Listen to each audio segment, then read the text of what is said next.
Cyber మోసాలు నిత్యకృత్యంలా మారిపోయి పోలీసులకు సవాళ్లు విసురుతున్నాయి. రాష్ట్రంలో రోజు ఏదో ఒక చోట సైబర్ నేరాల కేసులు నమోదవుతుండడమే ఇందుకు కారణం. ఈ విషయంపై బాధితులకు సరైన అవగాహన లేకపోవడం, గోల్డెన్ అవర్లో ఫిర్యాదు చేయకపోవడం, సైబర్ నేరగాళ్ల ఖాతాల్లోకి చేరిన డబ్బులను వెనక్కి తీసుకురావడం సమస్యగా మారుతోంది. దీంతో రాష్ట్రంలో ఏటా వేల కోట్ల రూపాయలు కేటుగాళ్ల ఖాతాల్లోకి చేరుతున్నాయి. ఇందుకు సంబంధించిన లెక్కలు ఒకసారి పరిశీలిస్తే సైబర్ నేరాల కారణంగా గడిచిన 3 సంవత్సరాల్లో బాధితులు వేల కోట్లు నష్టపోయారు. ఈ 3 ఏళ్లలో సాధారణంగా జరిగిన నేరాల్లో ప్రజలకు దాదాపు 250 కోట్ల రూపాయల మేర నష్టం జరిగింది. అదే సైబర్ నేరాల విషయానికొస్తే అంతకు 5-6 రెట్లు, అంటే ఏకంగా 1700 కోట్ల వరకు బాధితులు నష్టపోయారు. డీజీపీ సివి ఆనంద్ ఈ లెక్కలను వెల్లడించారు. దీన్ని బట్టి సైబర్ దుండగులు ఏ స్థాయిలో ప్రజల సొమ్మును దోచుకుంటున్నారో ప్రత్యేకంగా చెప్పనవసరం లేదు. సైబర్ క్రైమ్ ఒకటి చాలా ముప్పుగా మారింది. గత సంవత్సర కాలంలో దొంగతనాలు, దోపిడీలు ఏవైతే జరుగుతాయో దాంట్లో 250 కోట్లు ప్రజలు పోగొట్టుకుంటే 1750 కోట్లు ప్రజలు సైబర్ క్రైమ్లో పోగొట్టుకున్నారు. అది ఎటువంటి సమస్య అంటే బాధతో చాలామంది వచ్చి కంప్లైంట్ కూడా చేయరు, వాళ్ళకి అర్థం కూడా కాదు. ఎవరైతే కంప్లైంట్ చేస్తున్నారో వారికి మేము తక్షణమే సహాయం చేయడానికి ప్రయత్నిస్తున్నాం. కానీ ఆ బ్యాంక్ అకౌంట్ సిస్టమ్స్ ఏవైతే ఉన్నాయో అవన్నీ కూడా దాటుకొని వారికి మళ్ళీ డబ్బు ఇప్పించాలంటే కొద్దిగా కష్టసాధ్యమైన పని. అందుకని దీనికి అవేర్నెస్, అవగాహన అనేది కల్పించడం, ఏ విధంగా మీరు కాపాడుకోవాలి. ఎక్కువ శాతం మేము చూస్తే బిజినెస్ చేసేవాళ్ళు లేకపోతే ఎంప్లాయీస్, ప్రైవేట్ ఎంప్లాయీస్ ఎవరైతే ఉన్నారో వాళ్ళు మోసపోతున్నారు. అంటే ఆశ అనేది చూపిస్తారు, మీరు 10 రూపాయలు ఇన్వెస్ట్ చేస్తే మీకు 20 రూపాయలు వస్తాయని. కానీ బేసిక్ మన అర్థం చేసుకునే అంశం ఏంటంటే ఇటువంటి ప్రాఫిట్ ఎక్కడ కూడా అసాధ్యం. ఎవరైతే చెప్తున్నారో వాడు మోసం చేయడానికే చెప్తున్నాడనే అర్థం చేసుకునే మనకు ఆ స్తోమత వస్తే తప్పకుండా సైబర్ క్రైమ్ దానే అదే తగ్గిపోతుంది. రాష్ట్రంలో ఏటా ఎన్ని సైబర్ నేరాలు జరుగుతున్నాయనే గణాంకాలు పరిశీలిస్తే గడిచిన 5-6 ఏళ్లలో రికార్డు స్థాయిలో కేసులు నమోదయ్యాయి. 2020 నుంచి 2024 మధ్యకాలంలో దాదాపు 5-6 రెట్లు సైబర్ నేరాలు పెరిగిపోయాయి. 2024లో అయితే దేశంలోనే అత్యధిక సైబర్ మోసాలు నమోదైన రాష్ట్రాల జాబితాలో తెలంగాణ మొదటి స్థానంలో ఉండటం తీవ్ర ఆందోళన కలిగించే అంశం. నేషనల్ క్రైమ్ రికార్డ్స్ బ్యూరో నివేదికల ప్రకారం 2024లో రాష్ట్రంలో 27,230 సైబర్ నేరాల కేసులు నమోదయ్యాయి. అంటే రోజుకు సగటున 75, గంటకు 3 చొప్పున సైబర్ మోసాలు జరిగాయనేది స్పష్టంగా తెలుస్తోంది. ఇక 2023లో 18,236 కేసులు నమోదయ్యాయి. 2022లో 15,000కు పైగా సైబర్ నేరాలు జరిగాయి. 2021లో కూడా దాదాపు 10,000కు పైగా కేసులు నమోదయ్యాయి.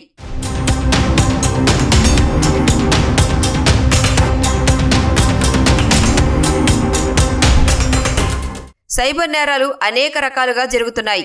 అందులో మనకు తెలిసినవి 5-6 మాత్రమే. ఎన్సీఆర్బీ తెలిపిన వివరాల ప్రకారం నేరగాళ్లు 16 రకాలుగా సైబర్ మోసాలకు పాల్పడుతున్నట్లు తెలుస్తోంది. అవేంటంటే ఫిషింగ్ ద్వారా, నకిలీ మెసేజ్లు, ఈమెయిల్స్ ద్వారా వినియోగదారుల బ్యాంకు వివరాలు, పాస్వర్డ్లు సేకరిస్తున్నారు. అలాగే ప్రజల ఆశలను సొమ్ముగా చేసుకోవాలనే ఉద్దేశంతో షాపింగ్ ఆఫర్లు, లాటరీలు, ఉద్యోగ అవకాశాల పేరుతో జనాల డబ్బులను కాజేస్తున్నారు. వ్యక్తుల డేటా అంటే ఫోటోలు, వీడియోలు, ఫోన్ నెంబర్లు సహా ఇతరత్ర సమాచారాన్ని దొంగిలిస్తున్నారు. ఆ తరువాత వారికి ఫోన్ చేసి బెదిరిస్తున్నారు. కావలసిన డబ్బులు పంపాలని డిమాండ్ చేస్తున్నారు. వీటన్నింటిలో ఆన్లైన్ బ్యాంకింగ్ మోసాలే అధికంగా ఉన్నాయి. డెబిట్ లేదా క్రెడిట్ కార్డ్, మార్కెటింగ్ లేదా ఇన్వెస్ట్మెంట్, ఏటీఎం సంబంధిత మోసపూరిత కాల్స్, గేమింగ్ యాప్లు, ఓటీపీ, ఈ వ్యాలెట్ లేదా యూపీఐ సంబంధిత మోసాలు ఎక్కువగా నమోదవుతున్నాయి.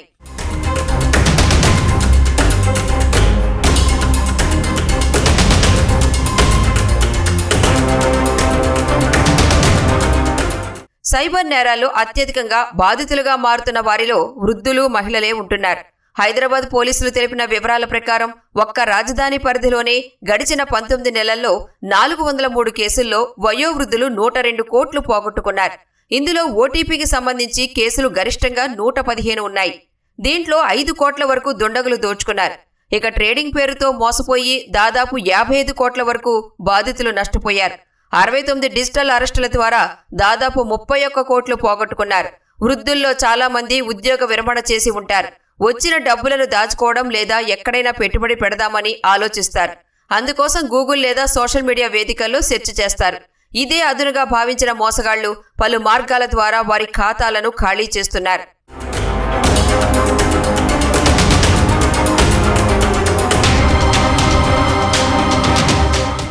సైబర్ మోసాలకు బాధితులుగా మారడానికి గల కారణాలు ప్రధానంగా సైబర్ నేరాలపై ప్రజలకు పూర్తి స్థాయిలో అవగాహన లేకపోవడమే అని నిపుణులు చెబుతున్నారు. ఎందుకంటే సైబర్ నేరగాళ్లు నిత్యం కొత్త దారుల్లో బాధితులను మోసగిస్తున్నారు. వాటిపై జనాలు అవగాహన పెంచుకోవడం ఆలస్యమవుతోంది. అంతలోనే జరగాల్సిన నష్టం జరిగిపోతోంది. అలాగే బ్యాంకులు, యూపీఐ పేమెంట్లు సహా ఆర్థిక లావాదేవీలకు చాలా మంది బలహీనమైన పాస్వర్డ్లు పెట్టుకుంటున్నారు. దీంతో కేటుగాళ్లు డబ్బులు దోచుకోవడం సులభమవుతోంది. ఉరుకులు పరుగుల జీవితంలో చాలా మంది ఉద్యోగులు డిజిటల్ పేమెంట్స్ చేస్తున్నారు. కానీ సాంకేతికత భద్రతను పాటించడం లేదు. అంటే ఫోన్లు లేదా కంప్యూటర్లలోని యాప్లు, సాఫ్ట్వేర్లను ఎప్పటికప్పుడు అప్డేట్ చేయకపోవడం, పాస్వర్డ్లు మార్చుకోకపోవడం వల్ల వాటిని క్రాక్ చేయడం సులభమవుతోంది. వీటితో పాటు అధిక లాభాల ఆశ, పోలీసులు, కస్టమ్ అధికారులు, ఆఫీసర్ల పేరుతో ఫోన్ వచ్చింది అనగానే ఏమీ ఆలోచించకుండా వివరాలు ఇవ్వడం వంటివి సైబర్ నేరాల ఊబిలోకి లాగేస్తున్నాయి. ఉచిత బహుమతులు, రీఛార్జీలు వంటి నకిలీ లింకులు క్లిక్ చేసి డబ్బులు పోగొట్టుకుంటున్నారు.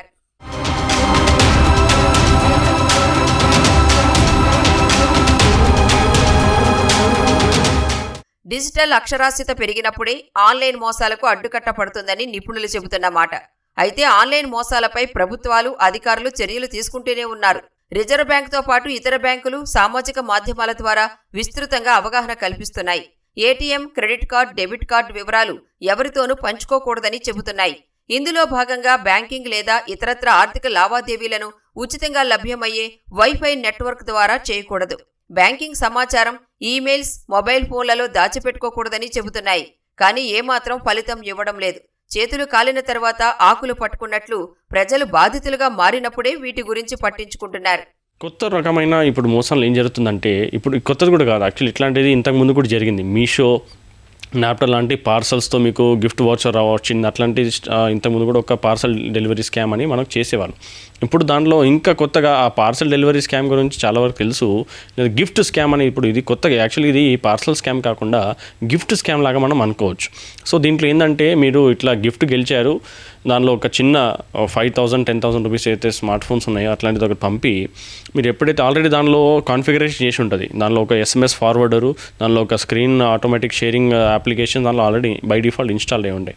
అట్లాంటిది ఒక డివైస్ మీకు ఇచ్చి మీరు దాన్ని ఎప్పుడైతే దానిలో వాడడం స్టార్ట్ చేస్తారో, మీరు ఎప్పుడైతే దానిలో మీ బ్యాంక్ అకౌంట్స్ అట్లాంటి రకరకాలవి మీరు డేటా దానిలో చేసుకొని జరుగుతుందో, ఆ డేటాను మొత్తం వాళ్ళు కాపీ చేసుకొని దాన్ని చోరీ చేసుకొని దాంతో OTP జనరేట్ చేసి మీ అకౌంట్ని ఖాళీ చేయడం జరుగుతుంది. సైబర్ నేరాలను అరికట్టడానికి రాష్ట్ర పోలీసులు సీమిత్రా పేరుతో ప్రత్యేక విభాగాన్ని ఏర్పాటు చేశారు. దేశంలోనే తొలిసారి ఇలాంటి వ్యవస్థను తీసుకొచ్చారు. సైబర్ మోసాలకు గురైన బాధితులు తొలుత 1930 నేషనల్ సైబర్ క్రైమ్ పోర్టల్లో ఫిర్యాదు చేయాలి. నగర పరిధిలోని ఫిర్యాదుదారుల ఫోన్ నెంబర్లకు సీమిత్రా హెల్ప్ డెస్క్ నుంచి వర్చువల్ పోలీస్ అధికారులు ఫోన్ చేస్తారు. బాధితులు తెలిపిన వివరాలకు అనుగుణంగా ఫిర్యాదు డ్రాఫ్ట్ను తయారు చేసి వారి వాట్సాప్ నెంబర్కు పంపుతారు. ఆ ఫిర్యాదు కాపీ ప్రింట్ తీసుకుని బాధితులు సంతకం చేసి బషీర్బాగ్ సైబర్ క్రైమ్ పోలీస్ స్టేషన్కు కొరియర్ లేదా పోస్టల్ ద్వారా పంపాలి. అందగానే కేసు నమోదు చేసి బాధితుల ఫోన్ నెంబర్లకు FIR కాపీ పంపుతారు. దీనివల్ల నిందితుల బ్యాంక్ ఖాతాలు ఫ్రీజ్ చేసినప్పుడు బాధితుల సొమ్ము రీఫండ్ చేయడం సులభమవుతుంది. ముఖ్యంగా గోల్డెన్ అవర్లోగా ఫిర్యాదు చేయాలి. అయితే జనాలు ఒక్క విషయం గుర్తుంచుకోవాలి, సైబర్ నేరాలపై అప్రమత్తంగా ఉండటమే అసలైన శ్రీరామ రక్ష.